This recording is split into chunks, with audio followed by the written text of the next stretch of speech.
Top 10 series of 2025 നോക്കിയാലോ. നിങ്ങൾ സ്ഥിരമായിട്ട് സീരീസുകൾ കാണുന്ന ഒരാളാണെങ്കിൽ നിങ്ങൾക്ക് അറിയായിരിക്കും. കാരണം ഇമാതിരി ഒരു വർഷം ഈ അടുത്തൊന്നും ഉണ്ടായിട്ടില്ല. പൊളി എന്ന് പറഞ്ഞ അമ്മാതിരി പൊളിയായിരുന്നു. ഉള്ളത് പറഞ്ഞ സിനിമകളെക്കാളും ഹിറ്റുകൾ സീരീസുകളിൽ വന്ന ഒരു വർഷം കൂടിയായിരുന്നു 2025. ഞാൻ ഈ ലിസ്റ്റ് ഉണ്ടാക്കാൻ തന്നെ കുറച്ച് പണിപ്പെട്ടു. കാരണം അമ്മാതിരി ഒരു ലിസ്റ്റാണിത്, ഒന്നും മോശമില്ല. അപ്പം ഇതിനൊക്കെ എവിടെ ഇടും എന്ന് അറിയാണ്ട് എൻ്റെ ഞാൻ കുറേ പണിപ്പെട്ടു. 10ാമത്തെ ഇൻവിസിബിളിൻ്റെ 3rd സീസണാണ്.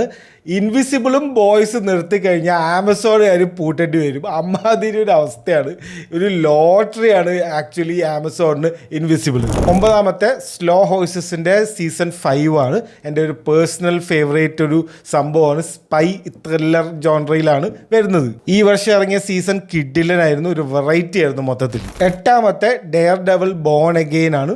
ശരിക്കും ഒരു ബോൺ അഗെയിൻ തന്നെയായിരുന്നു സീരീസ്. 7ാമത്തെ ഏലിയൻ എർത്തിൻ്റെ സീസൺ 1 ആയിരുന്നു. ഒരു സ്പിൻ ഓഫോ പ്രീക്വലോ ഒക്കെ എടുക്കണമെങ്കിൽ ഇങ്ങനെ എടുക്കണം, അമ്മാതിരി ഐറ്റം. 6ാമത്തെ HBOൻ്റെ ടാസ്കിൻ്റെ സീസൺ 1 ആണ്. മാർക്ക് റഫല്ലോ ഒക്കെ പൊളിയായിരുന്നു ഇതിൽ.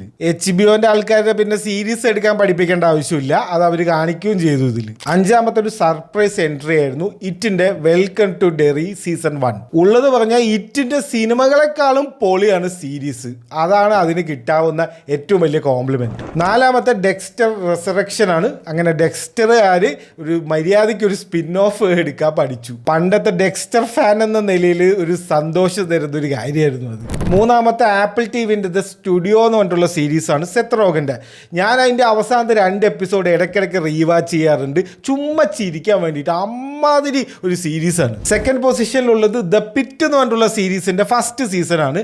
ഈ ഡോക്ടർമാരോടൊക്കെ കുറച്ച് ബഹുമാനം തോന്നണമെങ്കിൽ അല്ലെങ്കിൽ റെസ്പെക്റ്റ് കുറച്ച് കൂടണമെങ്കിൽ ഈ സീരീസ് കണ്ടാൽ മതി. 1st പൊസിഷൻ പറയുന്ന മുന്നേ കുറച്ച് പ്രോത്സാഹന സമ്മാനം കൊടുക്കാറുണ്ട്, ഓരോന്നായിട്ട് നോക്കാം. Adolescence, Severance, Gen V, Peacemaker. ഇനി നമ്മുടെ 1ാമത്തെ പൊസിഷൻ അത് വേറെ ഒന്നുമല്ല, ആൻഡോറിൻ്റെ 2nd സീസൺ. ഗവൺമെന്റ് മാസക്കർ എന്ന് പറഞ്ഞിട്ട് ഒരു എപ്പിസോഡ് ഉണ്ട് മോനെ, എന്നെയൊക്കെ ഞെട്ടിച്ച് കളഞ്ഞൊരു സംഭവമായിരുന്നു.